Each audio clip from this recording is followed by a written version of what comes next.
Jubir Covid cantik itu ibarat balsem. Covid di Indonesia memasuki babak baru. New normal seolah menuntut semuanya menjadi baru.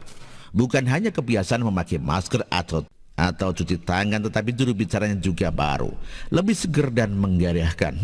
Maksudnya diganti menjadi perempuan menarik dan jelas lebih nyaman dilihat dibanding dengan sebelumnya.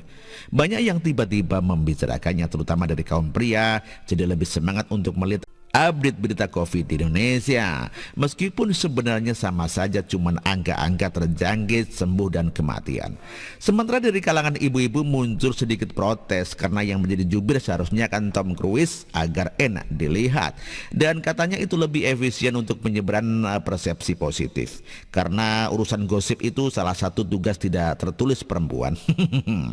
Maka seharusnya pemerintah lebih peka urusan corong komunikasi, bukan malah menempatkan dokter cantik yang hanya bisa dinikmati dalam senyap oleh para pria yang kebanyakan takut dengan istrinya kalau menyangkut bab perempuan lain.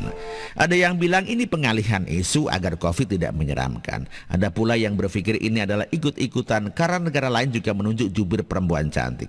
Dan kalau saya ditanya apa tujuannya, maka jawaban seru saya adalah karena ada pihak-pihak yang tetap menginginkan Covid ini ada di Indonesia. Ingin terus dibicarakan dan tak mau new normal. Terlalu serius ya, Pak.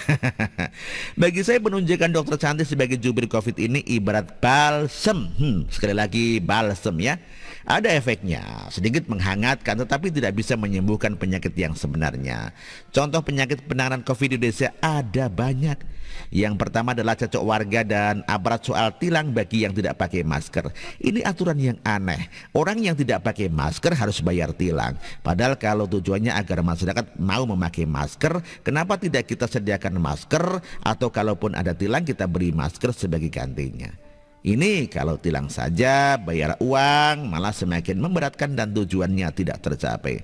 Yang kedua adalah aturan wajib membawa surat keterangan negatif Covid jika ingin naik pesawat. Sementara harga tes negatif malah jauh lebih mahal dari tiket pesawat. Tidak jelas apa maksud dan tujuannya. Bukankah kita hanya perlu menjaga jarak agar tidak tertular? Apakah masker, sanitizer dan jaga jarak kursi tidak cukup? Yang ketiga adalah catatan kengayelan pimpinan daerah yang tetap melanjutkan PSBB padahal pemerintah sudah mendorong new normal. Nampaknya ada yang keenakan PSBB ya. Ini juga belum ditertibkan.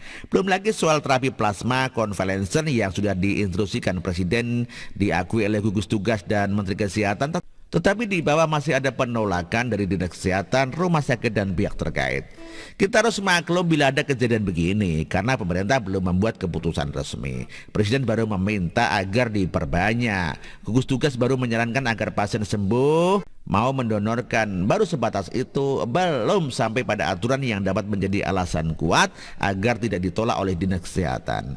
Atau soal sosialisasi tata cara penggunaan scanner yang benar agar tidak ada lagi petugas PSBB yang bilang suhu tubuh kita 32 atau 33 derajat sehingga membuat kegiatan pemeriksaan tersebut nyaris tidak ada gunanya.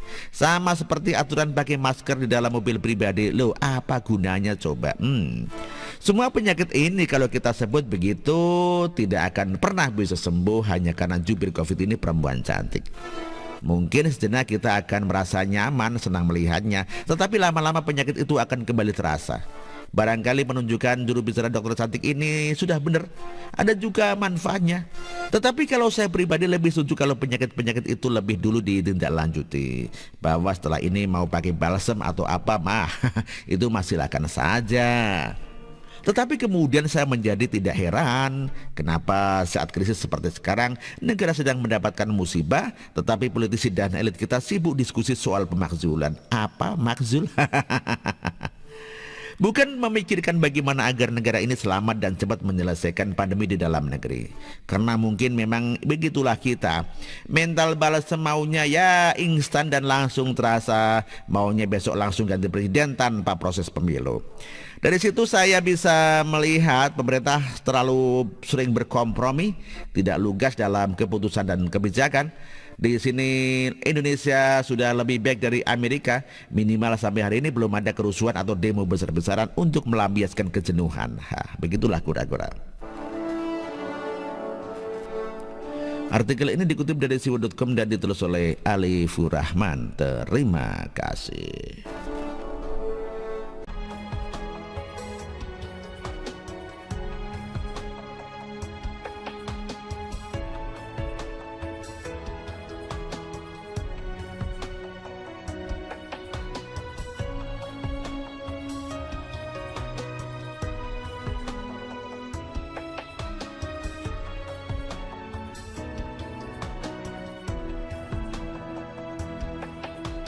Bersih, jujur dan merakyat,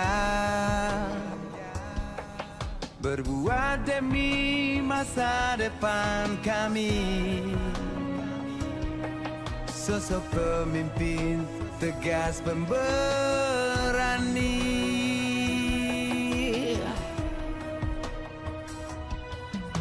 kamu tidak tergantikan, terbukti baktimu untuk negara Indonesia Timur bersuara.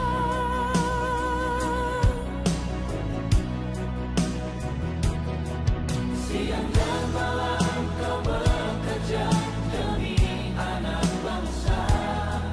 Jangan menyerah, rakyat mendukungmu. Bekerja nyata dan membangun tanpa kenal lelah. Tetap Jokowi 2 periode.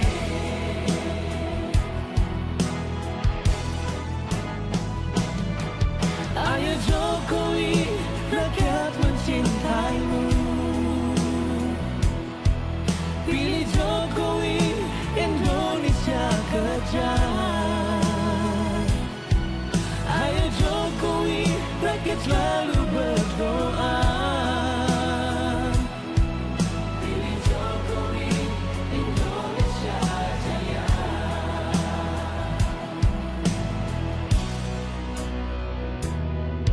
Siang dan malam kau bekerja demi anak bangsa. Jangan menyerah, rakyat mendukungmu. Bekerja nyata dan membangun tanpa kenal lelah. Tetap Jokowi 2 periode. Dulu Maluku Utara dianaktirikan. Dengan adanya Jokowi bekerja untuk membangun dan terus membangun. Sekarang kami Maluku Utara sudah menjadi anak sungguhan yang selalu diperhatikan. Jokowi, rakyat membutuhkanmu. Ayo Jokowi, rakyat mencintaimu. Pilih Jokowi, Indonesia kerja. Ayo Jokowi, rakyat selalu berdoa. pilih Jokowi, Indonesia jaya.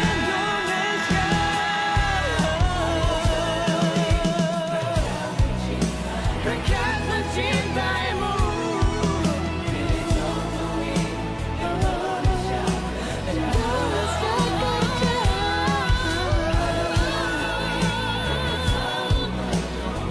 Rakyat selalu berdoa.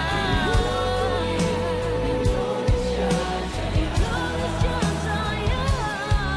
Pilih Jokowi, Indonesia jaya.